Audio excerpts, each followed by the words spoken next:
Hi guys, cinematic reactions के एक और वीडियो में आप सभी का स्वागत है। तो दोस्तों, आज की वीडियो में हम बात करेंगे जॉन विक चैप्टर 1 मूवी की स्टोरी के बारे में, जिसे डायरेक्ट किया है चैड स्टेहेल्स्की ने और मूवी में लीड में है Keanu Reeves, Michael Nyqvist, Alfie Allen, Adrianne Palicki, Willem Dafoe जैसे स्टार्स।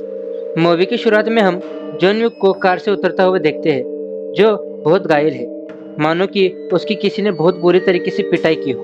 अब जॉन अपना मोबाइल निकालता है और अपने वाइफ की वीडियो देखता है। अब जॉन के साथ ऐसा किसने किया, यह हमें मूवी में आगे पता चलेगा। अब स्टोरी थोड़ी फ्लैशबैक में जाती है, जहां हम जॉन को देखते हैं जो अपने वाइफ के साथ है और उसकी वाइफ हॉस्पिटल में एडमिट है, बट मौत से लड़ते लड़ते उसकी वाइफ हार जाती है। अब हम जॉन को उसके वाइफ के फ्यूनरल में देखते हैं, जहां थोड़ी देर बाद उसके सारे दोस्त चले जाते हैं। तभी जॉन के पास मार्कस आता है, जो बहुत सालों पहले जॉन का दोस्त हुआ करता था। अब मार्कस कहता है कि मुझे हेलन की डेथ का अफसोस है। अब यहाँ हेलन यानी कि जॉन की वाइफ। मार्कस जॉन को कहता है कि तुमने अपने पास्ट में बहुत सारे काम किए हैं, बहुत सारी मुसीबतों का सामना किया है, लेकिन अब तुम्हें अपनी लाइफ की शुरुआत शुरू से शुरू करनी पड़ेगी। इसके बाद अब जॉन अपने घर पर आता है, तभी उसके डोर पर डोरबेल बजती है और एक औरत उसे पार्सल देती है। अब पार्सल खोलने पर जॉन को पता चलता है कि पार्सल किसी और ने नहीं, बल्कि उसकी खुद की वाइफ हेलन ने मरने से पहले उसे भेजा था। अब इस पार्सल में एक बड़ा सा डब्बा और एक लेटर होता है, जिसमें लिखा है कि मुझे पता है कि जॉन, तुम कितने अकेले हो गए हो। मैं इस बात को जानती थी कि मेरे पास अब ज़्यादा समय नहीं है। मैं ये भी जानती हूँ कि मेरे बिना तुम टूट से जाओगे, इसीलिए मैंने मेरी कमी को पूरा करने के लिए तुम्हें एक नया साथी दिया है। दोस्तों, उस बॉक्स में था एक छोटा सा पपी, और उस लेटर में यह भी लिखा था कि आगे चलकर तुम दोनों एक दूसरे का अच्छे से ख्याल रखोगे। जॉन इस पपी का नाम डेजी रखता है। जॉन उस पपी को देखकर काफी इमोशनल हो जाता है, क्योंकि वो अपनी वाइफ से काफी ज्यादा प्यार करता था। धीरे धीरे जैसे जैसे वक्त बीतता है, हम डेजी और जॉन के बीच का प्यार देख सकते हैं।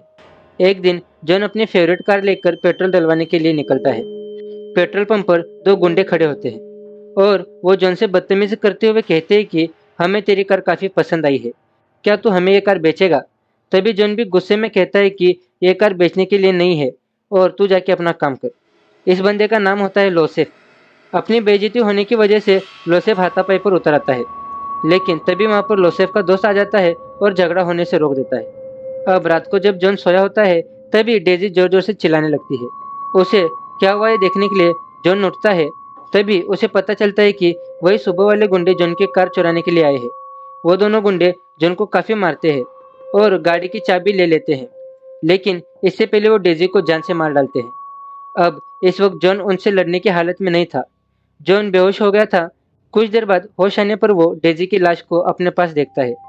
डेजी को देखकर वो काफी रोता है और इसके बाद वो डेजी को दफनाता है। अब जॉन काफी गुस्से में था और उसे पता था कि इन गुंडों ने कार तो चुरा ली, लेकिन इसे बेचने के लिए उन्हें किसी प्रोफेशनल की मदद पड़ेगी। और जॉन ऐसे एक आदमी को जानता था, जिसका नाम है ओरेलियो। अब जॉन उसके पास जाकर अपने गाड़ी के बारे में बताता है और कहता है कि इन गुंडे ने मेरी डेजी को भी मार डाला। ओरेलियो जॉन को काफी समय से जानता था और उसे पता था कि जॉन क्या चीज है। ओरेलियो कहता है कि मेरे पास लोसेफ आया था और उसने गाड़ी की नंबर प्लेट चेंज करने को भी बोला। मुझे पता था कि यह गाड़ी तुम्हारी है, इसलिए मैंने उसे मना कर दिया। मगर लोसेफ एक बड़े रशियन माफिया का बेटा है, इसलिए ओरेलियो लोसेफ को एक कान के नीचे मारता है और उसे वहां से जाने को कहता है। अब जॉन को अपने टारगेट के बारे में पता था, लेकिन उसे एक गाड़ी की जरूरत थी, इसलिए ओरेलियो सेम जॉन की गाड़ी जैसी गाड़ी उसे देता है और कहता है कि जब तक तुम्हें अपनी गाड़ी नहीं मिलती, तब तक तुम इस गाड़ी को रख सकते हो। जॉन के जाने के तुरंत बाद ओरेलियो को वीगो का कॉल आता है, जो रशियन माफिया का हेड है और लोसेफ का पिता भी है। वो ओरेलियो को कहता है कि तुमने मेरे बेटे के ऊपर हाथ कैसे उठाया। तभी ओरेलियो से कहता है कि तुम्हारे बेटे ने जिसकी गाड़ी चुराई है उसका नाम है जॉन विक। यह सुनकर वीगो के पैर कांपने लगते हैं। अब वो अपने बेटे लोसेफ को बुलाकर पूछता है कि क्या तुमने किसी की कार चुराई है। तभी वो कहता है कि हाँ, एक कार चुराई है। तभी वीगो उसके पेट में घुसा मारता है और कहता है कि जिसकी तुमने कार चुराई है, तुम्हें पता है कि वो कौन है। लेकिन लोसेफ को यह बात पसंद नहीं आती और वो गुस्से से कहता है कि आखिर कौन है ये जॉन विक, और बस एक गाड़ी ही तो चुराई है, क्या उखाड़ लेगा वो मेरा। तभी वीगो उसे कहता है कि आम आदमियों को कातिल लोग मारते हैं और कातिलों को बूगीमैन, लेकिन बुगीमैन को जो मारता है उसे जॉन विक कहते हैं और तूने उसकी गाड़ी चुराई है। उसने दुनिया भर के अनगिनत बुगीमैन का सफाया किया है। उसे किसी भी आदमी को मारने के लिए किसी बड़े हथियार की जरूरत नहीं है। वो एक पेंसिल से भी किसी को भी मार सकता है। बहुत समय पहले वो मेरे लिए काम करता था, लेकिन उसे एक लड़की से प्यार हो गया जिसका नाम था हेलन। इसीलिए उसने ये सब छोड़ दिया था और उसकी वाइफ ने मरने से पहले उसे एक पपी गिफ्ट किया था जिसे तूने मार दिया है। अब जॉन तेरे पीछे जरूर आएगा। लेकिन दोस्तों, वीगो एक अंडरवर्ल्ड का माफिया था, इसलिए वो अपने बेटे को बचाने के लिए कुछ भी कर सकता था। अब हम जॉन को देखते हैं जो अपने घर के फर्श को तोड़कर उसमें से एक सूटकेस निकालता है जिसमें बहुत सारे यूनिक गन्स और कॉइन्स थे। तभी जॉन को वीगो का कॉल आता है और वो जॉन से कहता है कि मेरे बेटे और तुम्हारे बीच जो भी हुआ उसे एक बच्चे की गलती समझकर भूल जाओ। लेकिन जॉन पर तो खून सवार था, इसलिए वो वीगो को बिना कुछ बोले फोन रख देता है। इससे वीगो समझ जाता है कि जॉन मेरे बेटे को नहीं छोड़ेगा। इसीलिए वीगो अपने कुछ आदमियों को जॉन को मारने के लिए उसके घर पर भेजता है। लेकिन वहाँ जॉन उन्हीं आदमियों को एक एक कर मार देता है। फिर अपने दोस्त को बुलाकर उन लाशों को ठिकाने लगाता है। यहाँ जॉन अपने दोस्त को हर लाश के बदले एक सोने का सिक्का देता है। अब वीगो मार्कस के पास जाता है। यहाँ हमें पता चलता है कि मार्कस भी पहले जॉन की तरह बुगीमैन किलर था। वीगो मार्कस को जॉन को मारने के लिए कहता है और मार्कस मान भी जाता है। अब जॉन एक होटल में पहुंचता है जिसका नाम है कॉन्टिनेंटल। इस होटल में एक बात है कि इसमें दुनिया भर के सभी माफियाज थे, लेकिन कोई भी इस होटल में झगड़ा नहीं कर सकता था क्योंकि ये सभी इस होटल के रूल्स एंड रेगुलेशन के खिलाफ थे। इसी वजह से जॉन इस होटल में एक रूम बुक करता है। तभी एक लड़की उसे घूर रही थी। उस लड़की का नाम था परकिंस। अब यहाँ जॉन की मुलाकात विंस्टन से होती है जो इस होटल का मालिक है। विंस्टन जॉन को देखकर चौंक जाता है क्योंकि उसे पता था कि जॉन ने मारपीट करना छोड़ दिया है। लेकिन अगर जॉन आज यहाँ आया है इसका मतलब कुछ तो हुआ है। तभी जॉन कहता है कि इस बार ये मेरी आपसी लड़ाई है और इससे मैं खुद निपट लूंगा। विंस्टन जॉन को काफी समय से जानता है, इसीलिए वो लोसेफ का पता बता देता है और कहता है कि लोसेफ तुम्हें टाउन बेल्स नाम के होटल में मिलेगा। इसके बाद भाई साहब जॉन विक पूरी तैयारी कर सारे गन्स लेकर सूट बूट पहनकर टाउन बेल्स होटल आ जाता है, जहाँ पर वो 5-6 आदमियों को होटल में एंटर होते ही मार डालता है।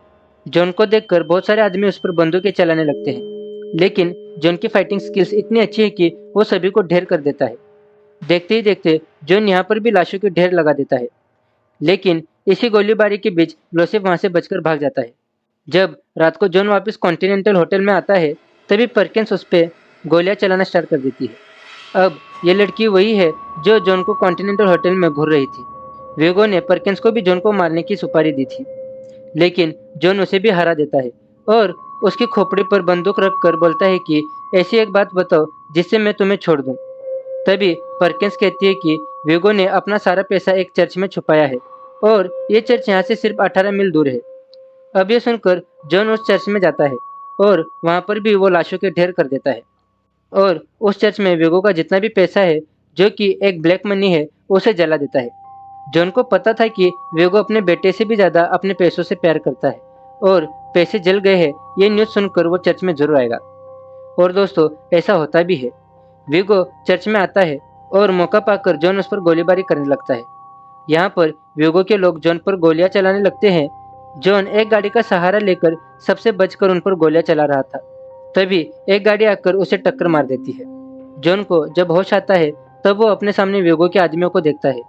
वेगो ने उसे बंदी बना रखा था और यहाँ पर वेगो जॉन से कहता है कि तुम में आज भी वही बात है, वही फाइटिंग स्किल्स, वही आंखों में गुस्सा, लेकिन आज तुमने अपनी जिंदगी का सबसे गलत काम किया है और वो भी मेरे पैसे जलाकर। मेरे पैसे जल गए इसका मुझे अफसोस नहीं है, लेकिन उन पैसों के बीच कुछ ऐसे डॉक्यूमेंट्स थे जिससे मैं अंडरवर्ल्ड का सबसे बड़ा माफिया बन सकता था, लेकिन तुमने उन्हें भी जला दिया।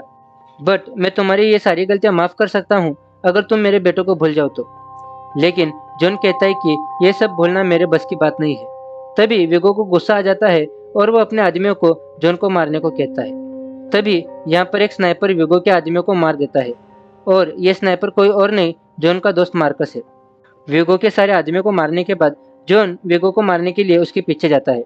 अपने जान पर खतरा देख विगो अपने बेटे की सारी इन्फॉर्मेशन जॉन को दे देता है। उसे लगता है कि लोसेफ के पास तो मेरी सबसे बड़ी सिक्योरिटी है। जो कि जॉन को देखते ही वहीं पर खत्म कर देगी। लेकिन जॉन पहले वहां पर धमाका करके सारे आदमियों को खत्म कर देता है और अंत में लोसेफ को भी मार डालता है। ये बात विगो को पता चल जाती है और वो काफी गुस्सा हो जाता है। इस गुस्से में वो सबसे पहले मार्कोस को मार डालता है और जॉन को कॉल करके बताता है कि मैंने मार्कोस को तड़पा तड़पा के मारा है और उसकी लाश उसके घर पर पड़ी है, चाहे तो तुम उसे चेक कर सकते हो। तभी जॉन मार्कस के घर पर जाकर मार्कोस को देखता है। इस बात से जॉन को और भी ज्यादा गुस्सा आ जाता है। वेगो को पता था कि मार्कस को मारने के बाद जॉन मुझे नहीं छोड़ेगा, इसलिए वो शहर छोड़कर जाने की कोशिश करता है। लेकिन ये सारी बातें विंस्टन को पता थी, क्योंकि वो कॉन्टिनेंटल होटल का मालिक था। वो वेगो की लोकेशन जॉन को बता देता है। अब यहाँ होती है इस मूवी की एक और फाइट, जिसमें जॉन वेगो को तड़पा तड़पा कर मारता है। लेकिन इस वक्त जॉन काफी ज्यादा जख्मी हो जाता है और वेगो के आदमियों से बचने के लिए वो पास ही के एक घर में छुप जाता है। वहाँ पर ढेर सारे इंजेक्शंस होते हैं। अपने पेन को कम करने के लिए जॉन वो इंजेक्शन लेता है। लेकिन तभी जॉन की नज़र एक पपी पर पड़ती है, जो कि एक पिटबुल है। जॉन उस पिटबुल को लेकर वहाँ से चला जाता है और इसी के साथ जॉन विक चैप्टर 1 खत्म हो जाता है। तो ये था जॉन विक का पहला पार्ट। उम्मीद करता हूँ कि आपको ये मूवी पसंद आई हो। मिलते हैं आप सभी से आपके अपने चैनल पर किसी और वीडियो में। Till then take care. It's not what you did, son. It's who you did it to. Nobody? But nobody is John Wick.